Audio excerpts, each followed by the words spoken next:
Guillermo Moreno conversó con el periodista Daniel Tonietti acerca del reciente deceso del Papa Francisco.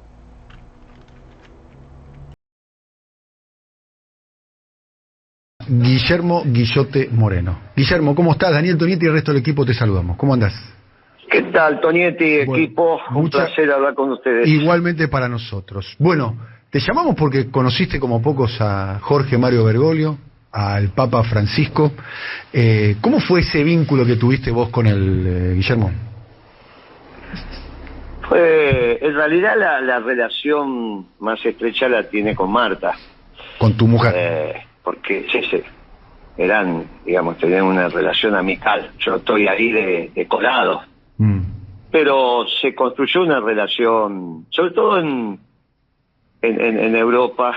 Nos pidió que hiciéramos algunos trabajos en el arranque de su pontificado, algunas cosas que tenía que ver y que tenían que ver con la Argentina. Había algunos programas que él quería internacionalizar y que lo había realizado en Argentina y quería ver como alguna pequeña evaluación, en fin, cosas profesionales, y la estuvimos trabajando. La verdad que fue muy grato, muy grato. ¿Y de dónde se conocen Marta, tu mujer, y el padre Jorge Mario? Bueno, vos sabés que Marta es viuda, entonces sí. El marido de Marta era amigo de Bergoglio, de ahí viene. De ahí viene la historia. De la época del Salvador, eran profesores en El Salvador, y de esa época de juventud. Un detalle no menor, ¿no? La Universidad del Salvador está vinculada a los jesuitas, ¿no? Estaba vinculada, estaba vinculada. No, orgánicamente, no, ahora no es. Antes era propiedad de la institución jesuítica, hoy ya de la orden, hoy ya no. Me parece que eso ya tiene otra persona jurídica que la regentea. Bueno, pero más, históricamente, así como, no sé, como la Universidad Austral está más vinculada al sector del Opus Dei, poner acá en la Argentina. Bueno, eso dicen, no lo sé si están así, pero suponete que fuera. Bien. Me parece que hay una vinculación.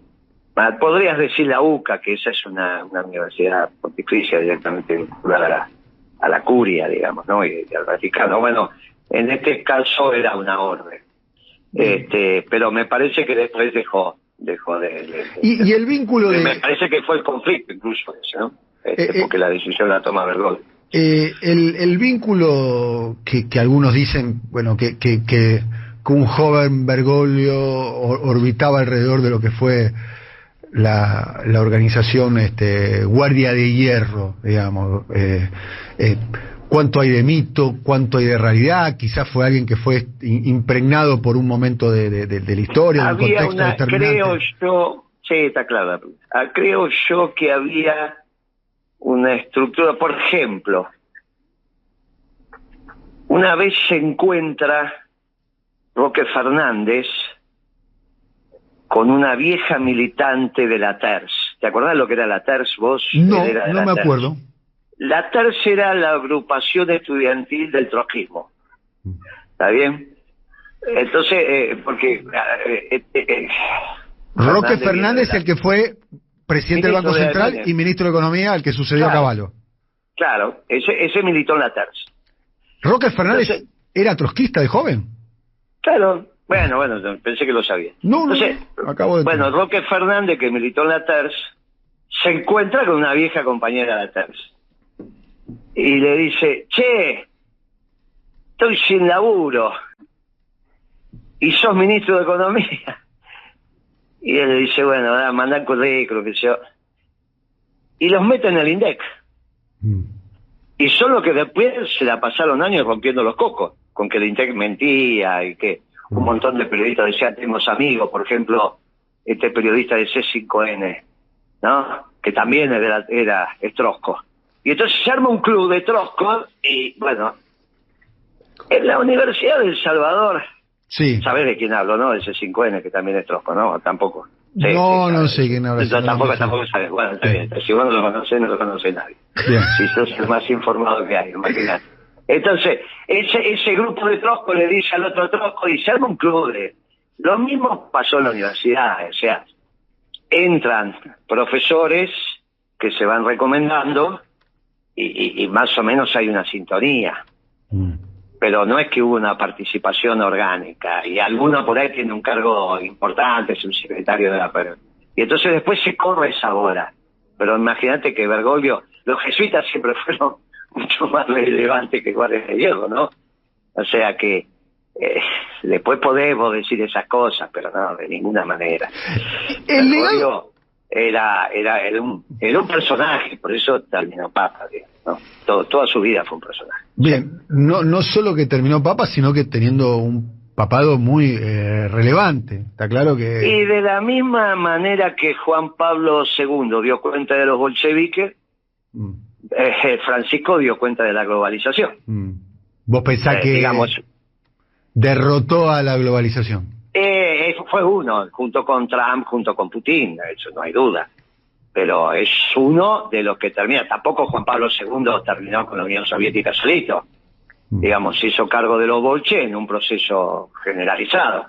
Reagan también tuvo mucho que ver, la Thatcher tuvo que ver, varios tuvieron mucho que ver, los alemanes tuvieron que ver. Cuando pasan estas cosas son procesos, pero bueno, Juan Pablo II tuvo mucho que ver con eso, y Bergoglio tuvo mucho que ver con Francisco, tuvo mucho que ver con el fin de... Cuando Bergoglio empieza a explicar que la historia, que el sujeto de la historia son los pueblos, da el puntapié inicial al nacionalismo como estructura conceptual. Deja de ser la lucha de clase, toda esa pavada que te enseñaron, o deja de ser la historia escrita por el capital. Bien. Que en general es la historia oficial, de prohombres, digamos, ¿no? Bueno, él te empieza a explicar qué otra doctrina en el mundo vos conocés que diga que los pueblos son el sujeto de la historia. Los pueblos, con su miseria, con su pobreza, con su riqueza, con su... Él dice, el sujeto de la historia es el pueblo. Bueno, esto no se estudia. De hecho, hoy no se estudia así en las facultades ni en la secundaria. Y en la historia argentina... La realidad fue que el nacionalismo se impuso a la globalización, y Bergoglio tiene mucho que ver con eso. Bien, y en la Argentina, ¿en qué lugar lo colocás al Papa Francisco, Guillermo? Bueno, en la Argentina fue el obispo de Buenos Aires, en ese momento era el primado. Ahora él cambió esa historia y va para Santiago, ¿no? Pero con todo lo que implicó, la relevancia de él es cuando es papa, esto es cierto. Bien, es más, te diría que Francisco no tiene mucho que ver con Bergoglio en su estado de ánimo y en las relaciones, siendo una estructura de pensamiento. El pensamiento de Bergoglio hacia el mundo es fantástica, la armonía es superior al conflicto. Bueno, imagínate esa frase hoy, lo que significa. Para nosotros los peronistas es obvio, porque somos la armonía entre el capital y el trabajo, pero para el mundo no estaba visto así. Digamos, no es que vos caminás Italia, Francia, Alemania, Estados Unidos, la armonía es superior al conflicto. ¿Y este qué dice? La construcción del pensamiento partía del conflicto, sobre todo en Europa. Y eso es lo que se trasladó a la Argentina. Cuando no le dice al mundo, no, miren, la armonía es superior al conflicto. Es una cosa extraordinaria. Es una cosa extraordinaria. Cuando te dice el sujeto de la historia solo los pueblos, empieza a generar la base conceptual de lo que dice el mundo.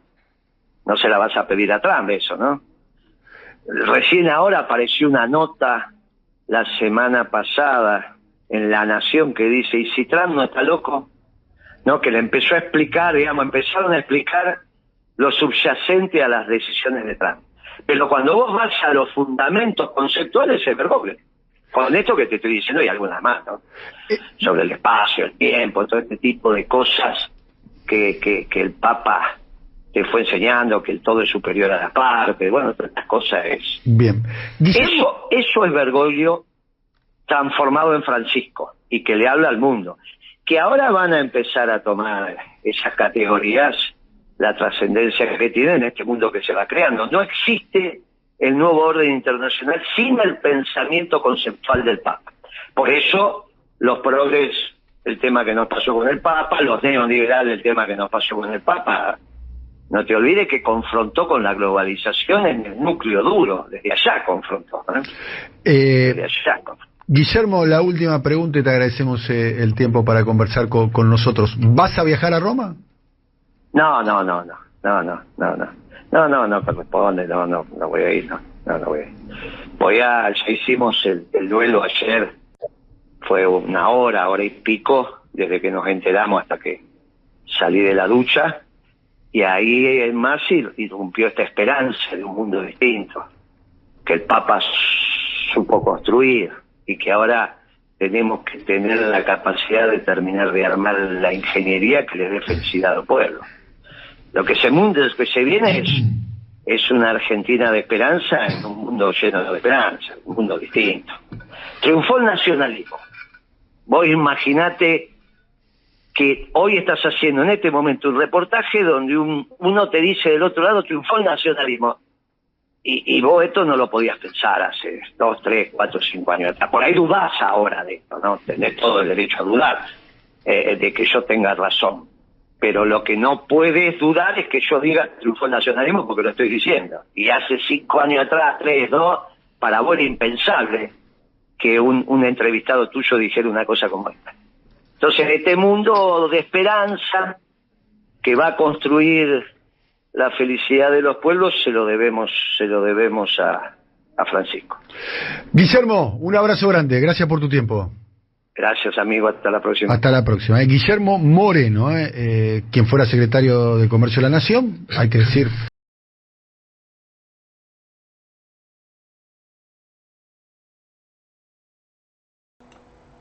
Bueno, muy interesante, Guillote, la verdad.